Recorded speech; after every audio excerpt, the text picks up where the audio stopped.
Hello, everybody, and welcome to this edition of Right Thing. And I'm delighted to have a guest from the United States of America with me today. And I'd like to welcome to the show Lynne Taylor. Welcome, Lynne. Thank you so much, David. And I'm so honored and pleased to be with you and your audience. Oh, thank you. And you do so much. You've got a number of hats that you wear. You're Yes. called the Common Core Diva, and you're also with the American Policy Center, and you've worked with a number of other organizations in your time. So can you tell us a little bit about those things and what you mainly do today? Well, thank you so much for asking. Yes, I have worked with Project Libertas there in the United Kingdom. Mm. We have done a couple of presentations there. Love to come over and actually speak to not only your group, but their group again, because I understand things are afoot, not only in the United States, but in the United Kingdom. And so, yes, we, the people, need to be about making things right. I've also been blessed to be interviewed by Sandy Adams over on UK Column. Let's see here. I have been advocating for educational right as far as righting the wrongs of the system since about 2000. I started speaking in 2000. I started publishing a blog in 2014. Here we are 25 years later. I'm still beating that drum of educational demise, and I've seen it happen not only in the United States, David, but also across the world. And what has been so frightening is the comparison between the United States and the United Kingdom when it comes to the state of our educational system. Yeah, indeed. I mean, there's something that I feel very strongly about, because before I was in politics, I was a teacher for a very long time. And I was blessed in a way to teach in some private schools and international schools. I've even taught in the USA for 2 years up in New York State, but which is a little bit different to the rest of the country, I must say. But yeah, you talk about Common Core. Yes. In the UK, we have the national curriculum, which I imagine is a similar thing. Right, right. Do you see any similarities between them, if you know anything about that? Oh, absolutely. I have studied the national standards. I've looked very much at the Department of Education, both in America as well as there in Britain. And it's amazing to me how much cooperation goes into both countries, but yet we're somehow supposed to be so radically different. The thing about Common Core is that in 2004, Bill Gates signed an agreement with UNESCO, which is the Education, Scientific, and Cultural Organization arm of the United Nations. And it was an agreement to create a one world curriculum. Wow. So there's no difference between what's taught in England and what's taught in the United States or India or any of the other countries that you could bring to mind. And the reason why is because they all united under the United Nations. They all agreed with this agreement. And we know that Gates also was quoted as saying, one day we're going to see the testing drive the curriculum.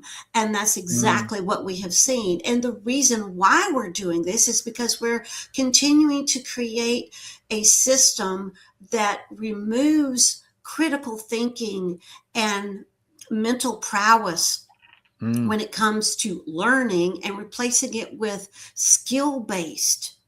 Because our economies are somehow worth more if we had skilled workers than if we have people who can actually read and write and think on their own. But this is something that I think a lot of people are concerned about, and that we know what's right. We know that it's right to teach children how to do things for themselves, rather than to just pump them full of information. And the information they're pumped full of is increasingly degenerate and useless. And and it's, you know, when you're talking about the UNESCO, I mean, that's you've given it a wider context to what I've spoken about before. But in the UK, we have this new subject, called relationships and sex education, which is, the branding of comprehensive sexuality education that seems to be being rolled out everywhere around the world, and this comes from the UNESCO. Yes, yes, it has, because the reports that UNICEF, the United Nations, UNESCO, they're all pumping these out. I saw a report in 2019 that said, homeschooling is bad, porn in school is good. And I'm thinking, wait a minute, you just did what? You said, huh? No. We should not be putting pornographic materials in schools with young, impressionable minds. We absolutely should not. If you have to indulge in something like that, be an adult.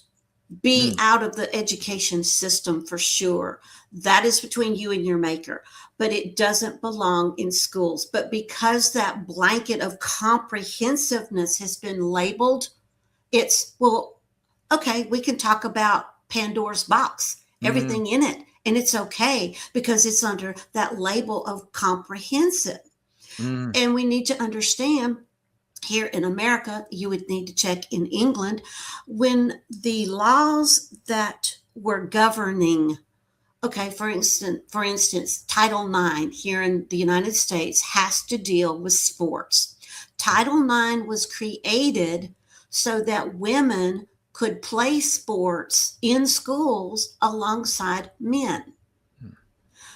Okay, that's fine. That's well. I'm sure England has a program like that as well. It wasn't until the Obama administration, when one underling in the Department of Education was put into place over Title IX, that the word went from sex, meaning gender, to sexuality.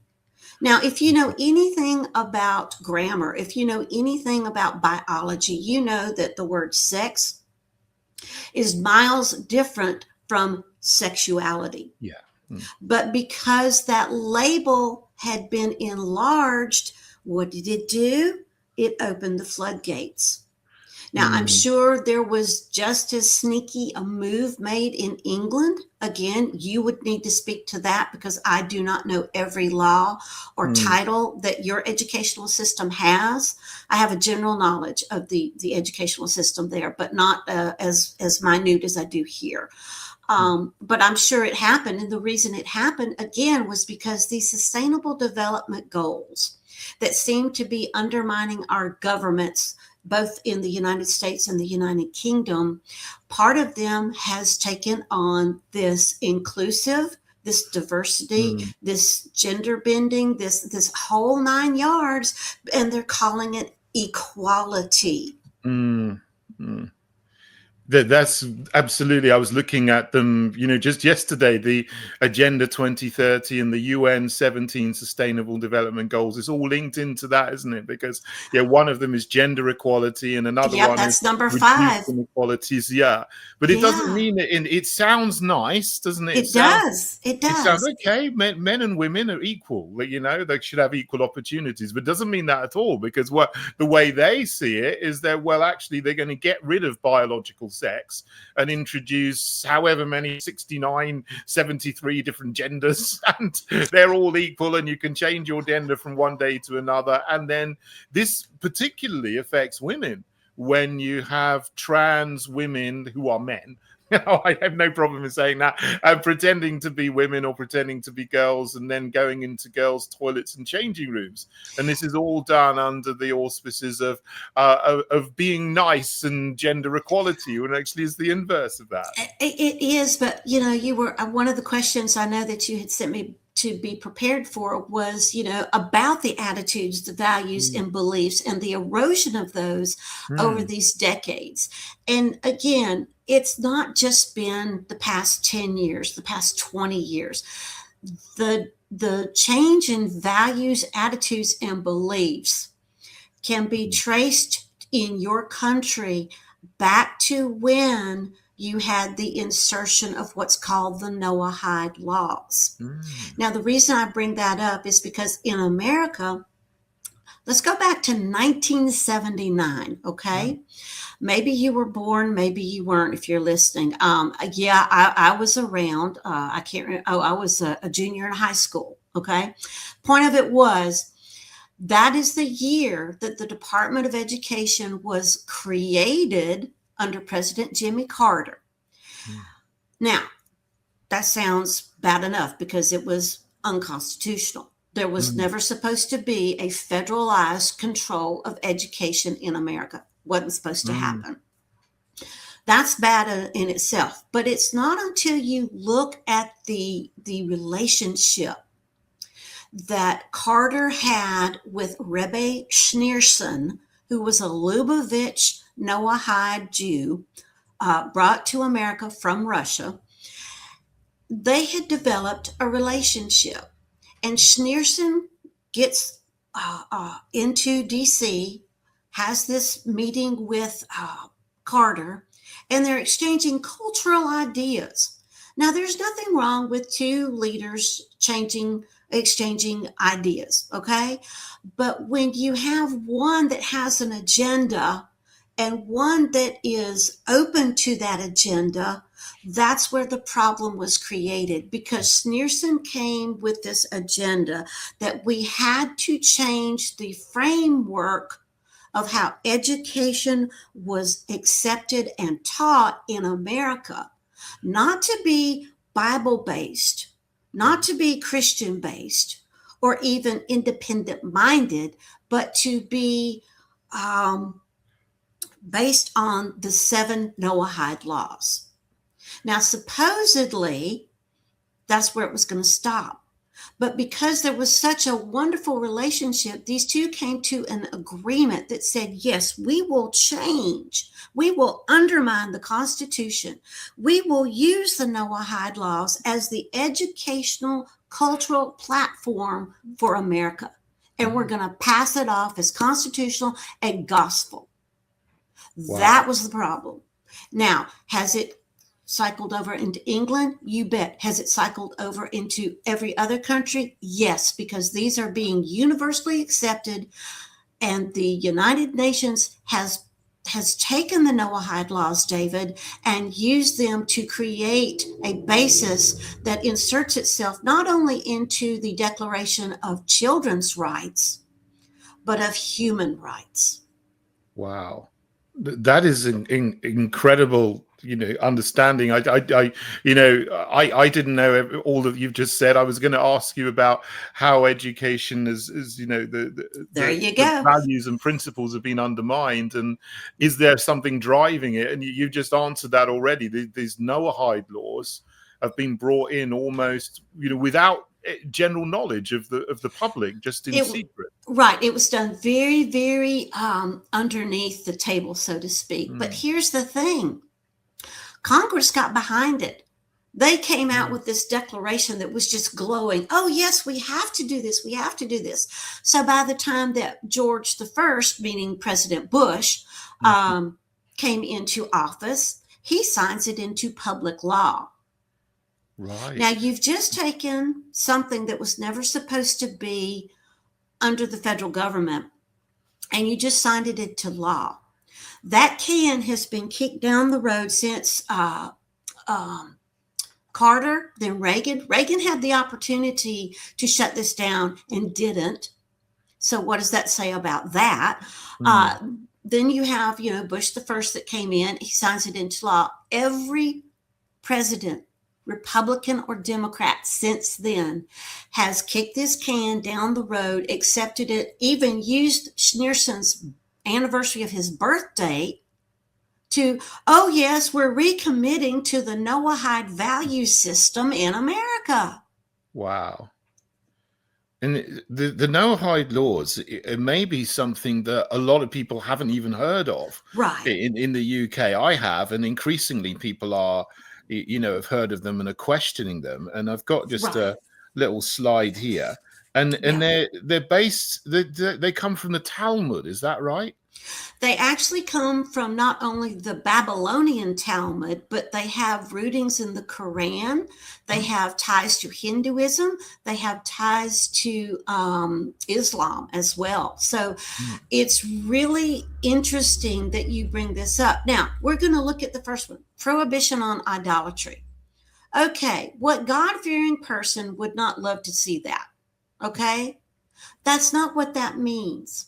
What it means is that the Noahide movement that has ingratiated itself into our governments at every level. It means once they are fully in power, they will deem Christians or people who are not of the Christian faith. If you're not a Noahide, you're somehow the enemy. So whoever you're worshiping has now become an idol, to the point that, let's say, okay, they're in charge and it's a Tuesday and we're out in public, David, and you and I are having a conversation. And well, because they're in power, they have deemed that the name Jesus cannot be spoken that day. Mm. And we're in conversation and we happen to say Jesus. What happens? You and I are suddenly not only incarcerated, but we face punishment up to and including beheading. Wow, that's very heavy. As you look at this, and as a Christian, 5 of these actually look to be the same as 5 of the 10 commandments, but they're not. You're saying that the meaning is completely different. That's the difference in the language, and this is what is so key. Yeah, they smell like the 10 Commandments. They kind of look like the 10 Commandments, but guess what? They're not. These 7 laws were created by Sanhedrin and Pharisaical people who absolutely wanted to undermine the Jewish faith. They wanted to undermine the existence of God and his Son and the Holy Spirit. And what better way to do it than to twist scripture?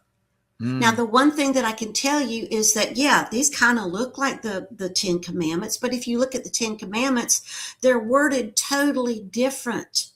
And the reason why is because God put the 10 Commandments in our purview for protection. Right. Yes, there were consequences if we did not heed them, but it wasn't punitive damages. It wasn't abusive punishments. And if you look at the Noahide laws, every one of them are demeaning and physically punishable. Okay, prohibition on blasphemy, cursing the name of God. Okay, let's say you don't worship God. Maybe you're saying Allah. Well, if that's not acceptable, guess what? You just blasphemed. And then you're in trouble. So this is going about trying to marginalize every other religious belief except this twisted sect of Judaism. That they're the only ones that are in existence. They're the only ones that matter, and the rest of us are dogs. No, God created us all equal. These people are creating us as their enemy. And okay, let's skip down to bring it into education and to children. Okay, it's talking about, you can't have sexual relationships with children. I absolutely agree. That should never be happening anywhere. That is absolutely off the table. If you get into the Noahide verbiage, if you look at the roots back to the Babylonian Talmud and all the other documents that I just read, sex with some children is actually okay. So your children, my children, would be up for grabs, but because theirs are protected, no, they can't use them. You see the differences? Yeah, so it's like a 2-tier system, is it, where you have the people in the Judaism who follow the Babylonian Talmud, the Lubavitchers and whatever. Right. They're allowed to do so much. They're like first-class citizens. And the rest, everyone who's not is a Noahide. No. The Noahides are the ones who are the elite. We are the dogs. Yes, the Noahide people, they are the follow, and they say, oh, we're not a religion. Oh, BS, they certainly are. because they are adhering to these man-made laws. If you compare Noahide to the Ten Commandments, there are vast differences. And we don't have time to do that today. Maybe we could do that. I've got a side-by-side slide. We could actually show people how that is. But how it inserts itself into education is we're seeing what's called the CASTE, the CASTE system. Think back to Russia.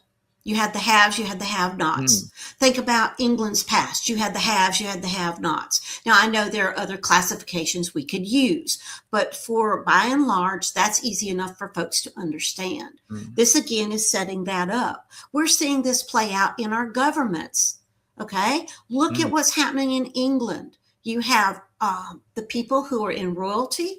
They're totally removed from the common people. Here in America, we're seeing a distinct shift between those who are in power and those who are not. These laws are to punish and to segregate for control. That's it. And so what better way to use education? And this is one of the things that I found out in this particular book, Secular by Design, because this is a study into Noahide from a Noahide steeped rabbi who will tell you the reason why education was chosen was the same reason that the United Nations chose education, because it's a chief change agent to totally redesign your government. Because it's the best way, David, to go into one system to reach the most people at the same time with changes in attitudes, values, and beliefs. They target the children. I mean, it's like the Jesuits said, give me the boy and I will show you the man. So they target the youngest of children. So they are brought up in this, they're hardwired thinking like this in a completely different and perverse way. Right. That seems to be what's going on. Right. And because it's so aligned, or the United Nations has so adopted this, the way that it's being taught, it's not screaming Noahide, because of course you wouldn't put up with that. No, it's we're all in this together. Oh, we have to think about the collectivism. Oh, we have to do this for the good, the greater good. Do you see how the language has been couched? Yes. Yeah, that's it. That's to sell it to people who aren't really thinking, who are not critical thinkers, but maybe, are just nice and would just go along to get along and go, oh yeah, we'll do this because equality, diversity, inclusion, greater good. But actually they're abandoning all of the foundational principles of our society. Well, look at the way your government has nudged society as a whole. Think about all the posters that are around. Oh, if you really want to care about your society, do this, this, this, and this. Indeed. I just want to go back to something you said, about the sort of two tiers of society, because something that's very disturbing to a lot of people in the UK, and I guess it's mirrored in the USA with the whole Epstein files and so on, is that we seem to have two-tier justice in the UK, where the same judges will put someone in prison for an incredibly harsh sentence for a social media post. But then someone comes before them for, pedophilia, essentially, or having pictures of children on their phone, and they don't get a sentence at all. They get let off. And you wonder if this is like a group of Noahides, a group of people in the upper echelon, if you like, who are using Noahide law and imposing that on what we think is our law to protect each other. Do you think that something like that might be going on? Oh, it absolutely is, because if you look at, I think it's the 7th Noahide, it talks about how a new court system must be set up. Well, guess who's going to be in charge? It's not going to be you and I. It may not even be the people that we elect or appoint. No, it's going to be the International Court of Law, which again is tied into the United Nations. So you're talking about international law, international court system, international justice that divorces itself from the uniqueness of Britain, the uniqueness Mm, of America, or any other country that you want to bring into this conversation. And if mm. you look at the countries who most fund the United Nations, guess what? Two nations are near the top of the list every single time. Our two nations, I imagine. I guess so. Go figure. But one of the Mm, things that I've seen here in America, and I've seen it there in the UK, is everyone wants to talk about Sharia, how awful mm. Sharia law is, but no one wants to talk about the connection to Noahide, much less, oh, guess what? Sharia is the dog and pony that they're trotting out right now to get you used to what's about to happen with the Noahide. Did you ever think about that? No, no, because we still got this, system of thought, but which I guess comes from, the Holocaust narrative, whatever you think of that, the Second World Wars, that Jews were victims, so everything to do with Judaism is good, society is Judeo-Christian, but Muslim is bad, and that's what we're, taught, and that's how our minds are manipulated all the time by the system. But Well, that's it's that not this the that reality. good guy versus bad guy, and Mm, here it's the Republicans versus the Democrats. When mm. you take those glasses off and you see it's not one versus the other, but a unified effort, that's when you get it that, oh, Mm, stuff, they're after us. right. So there's the Sharia and the Noahide are really, two hands of the same beast. They absolutely are, and Mm, I think now what I have seen as an education researcher is we have a Congress that's stuck on stupid because, oh, we have to create this bill and hopefully get it passed into a law because there's too much anti-Semitism in our schools. mm, Okay, I'm not advocating for that to be in our schools, but what I'm saying is if you're going to advocate for one religious group, why are you not advocating for the other religious groups? mm. Do you see where I'm going? If Well, we're going to have legislation that says, okay, we can't have anti Semitism, all right, why, you, especially with the rise of the population in Islamic people who are here, mm, why are we not seeing something that's okay? We don't need to teach anti Islamic stuff. mm, No, because again, you have to create a good guy and a bad guy. And depending on the political landscape of where you are, and this applies to both countries, one's going to always be the good guy, one's always going to be the bad guy. They will change. mm, And sometimes they'll pick on a third. But stop and consider this.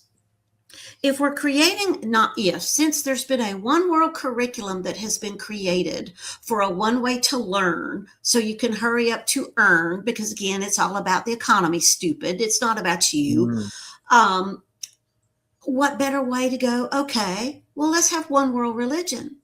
And people are going to hear that and they go, oh my gosh, she's off her rocker. No, I'm not. I have seen it. There mm, is, I cannot give you the actual physical location, but I have done research and shows on it where we have taken, and this is again under the guise of the Lausanne Covenant, which has again a Lausanne Covenant. Let me very quickly go down this rabbit trail. It was created years ago by many movers and shakers across the world to bring together multiple religions to be the hands and feet of Christ. There's mm, nothing wrong with that. But when you take that same uh, covenant and you turn it into a Congress that aligns itself with the United Nations to insert the Sustainable Development Goals into mm. religion, of course it's going to create a one world religion. And guess what? Christian, Judaism, and Islam have now been united in a threesome. But I mean, the people of those religions, I mean, as a Christian, I've not been told that, and I don't recognize that. But how has this happened? I mean, this happened beyond, with us not understanding, with us not seeing. Has it been done in secret? It's because we're not paying attention Mm, to the right things. We mm, are so hyper focused on what we're being spoon fed by our governments and our media. that things like this are happening, David, and we don't see it. And when we do see it, it's too late to stop it from happening, but it's not too late to learn about it so that we can react in an effective way to go, wait a minute, blending three distinct religions that are not, that are not necessarily godly, although they've all three been called godly, is troublesome. Because if you're going to unite those three, what other things are going to come along with it? What about Hinduism and Buddhism? And exactly, because tenets of those are woven into Judaism. Tenets of those are woven into Islam. And we're seeing increasing tenets of that being thrown into Christianity. So we have to, as God-fearing people, we have got to do our due diligence to find out just how much this has infiltrated, not just our schools, not just our churches or houses of faith, but have infested themselves in our governments. I mean, definitely in governments, they celebrate diversity, and they would sort of pay lip service to Christmas and Easter, but they'd also do Eid, Diwali, Rosh Hashanah, Yom Kippur. I mean, when it was Eid this year, the Prince Charles, no, he's King Charles now. I still think of him as Prince Charles, but yeah, he's King Charles now. Had an iftar in St. George's Hall. Keir Starmer had an iftar for the Muslims in Westminster Hall in Parliament. So this is certainly going on. And in schools, in religious education, it used to be very Christian. It used to be Bible based, and even not anymore. No, not anymore. It's pretty much, honey, whatever floats your boat is okay. And that's not how you raise. That's not how you raise a population of young people who are going to be your future leaders and caretakers. They have to recognize what we were taught, which is there are parameters, there are limitations. Absolutely. God did not, when he gave us free will, it wasn't the license to go out there and do willy-nilly whatever the heck you want to do. It was, you have the free will to follow me or not. And as followers, we have limits. But again, they're not to punish us. They are to protect us. Do consequences and punishments happen when we sin? Absolutely. But we know that we have a loving and caring creator. These other religions, no, it's not loving and caring. It's not a living, breathing relationship. It's a one-sided deprivation. It's really totalitarian and frightening, isn't it? When it absolutely is. And I tell you, if I had young people in this system, I would absolutely, if they're coming home with stuff that doesn't look right, sound right, smell right, that doesn't align with my family's attitudes, values, and beliefs, don't think I won't sit there and bring it back to our family values. But see, that's the point, David. If you erode the family, if you erode their belief system, if you erode their values and their attitudes, then guess what? You've got a change agent on your hands that will do whatever the government wants. How can we stop this? I mean, obviously this has gone a long way because the Noahide Laws are brought into education with Jimmy Carter. I was a young boy at that time, but can it be rolled back? Can it be stopped? Can we stop this from having the force of law and get back to what I would love is for us to be a truly Christian society again, based on traditional Christian values, where you look at some old films and you compare them to today, everyone was so nice. They were so nice to each other, even if they were being nasty. They were still that was something, especially being raised in the southern part of the United States, was, yes, we could say some really hurtful things to you, but it was always in a way that was polite, so that, yes, you got your point across, but you weren't attacking the person. You were attacking the problem or the issue. Mm. And I think that's part of it. How do we stop this? Well, first of all, we learn about what's in our schools. We learn about what's in our culture. We Mm. become aware. And once we become aware, then we find like-minded people that, you know what? I'm not okay with this. This is anti-God, because it absolutely is. It's anti-family. It's anti-individualism, because remember, we were all created in God's image, but we were all created to be different, because Mm. not everybody can be the head of Christ. Not everyone can be the hands of Christ. You have other people who can fit in different areas. That's where diversity is at its finest. That's Mm. where embracing people with special needs or different cognitive abilities shines the most. Not trying to Yeah. force these people into cookie cutter molds they will never fit. Mm. That's So true diversity, isn't it? Rather than the fake that's diversity it where, absolutely is. So once we get educated in the correct way that things can go, I think we can make changes. Will mm, they be huge? No, because guess what? This didn't happen overnight. This has taken decades. And if you look back how far Noahide goes, you would have to go back to Old Testament times. mm, Why do you think God warned us that there would always be an enemy? It's because he knew there were enemies against the church even then. mm. We'll always have this problem, David, but we will always have more people who can be part of the solution, but we have to band together.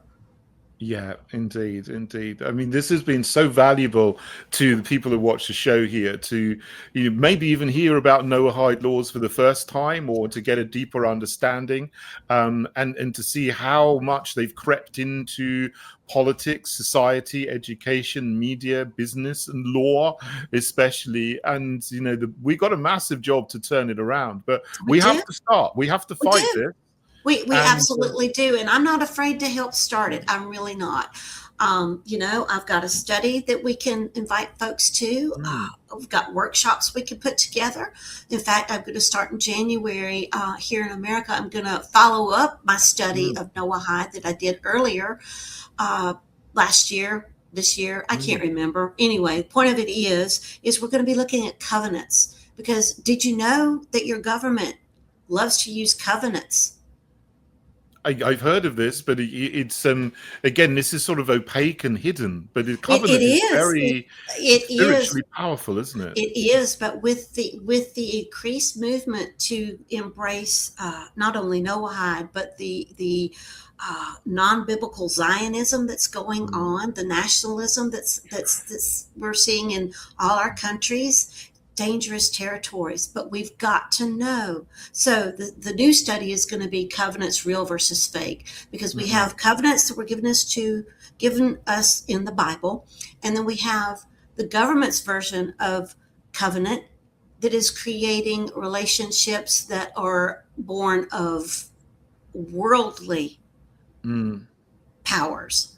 So there's a Yeah, huge difference. Which one do you want running your life? That's the bottom line. What do you want running your family, running your value system? What do you want running your government? the only covenant we really need is the one through Jesus, isn't it? Jesus is a new covenant He was the with new the truth. covenant. That's Yeah. that's precisely it. So yes, we can, Mm, David, we could have all kinds of conversations about this topic, because there is so much people mm, don't understand. And one of the things that I did in putting together the study about the Noahide laws was, it's not in one book. You know how the Bible, everything's in one book? yeah. Mm, This has been scattered throughout all kinds of different texts. So it's there in front of you, but you don't know it's in front of you. mm. Yeah, so that's so people can't easily access it, but it's there. As It like I hear is. that these people, they will put the information out there, so you can find it, if you want to, but it's not so easy. So they think that, well, they've now, if you go along with this and you don't fight it, you're giving your consent to Yep. people to change your society. That's how they think, isn't it? But it's It is, but very that's why you have people like me who will dig and dig and dig and then go, oh, here it is. Yeah. Well, Lynne, that's great. You're doing amazing work, and Thank it's you. been so amazing to have you on the show here today, just to begin to talk about this topic. And so I think the main message of this to everyone is we need to be more aware. We need to increase our understanding of this. And you're doing some talks or series of talks, some, a program where people can learn about it. Is that going to be online? Can people engage? We can make it online. We Yeah. absolutely can. What I did with my group here in America was we took 14 weeks to go through this, and we met online. So we can set that up there. We absolutely can. I know there's a big time difference, but David, I think as long as we're willing to work together, we can conquer a problem like time difference. We absolutely can.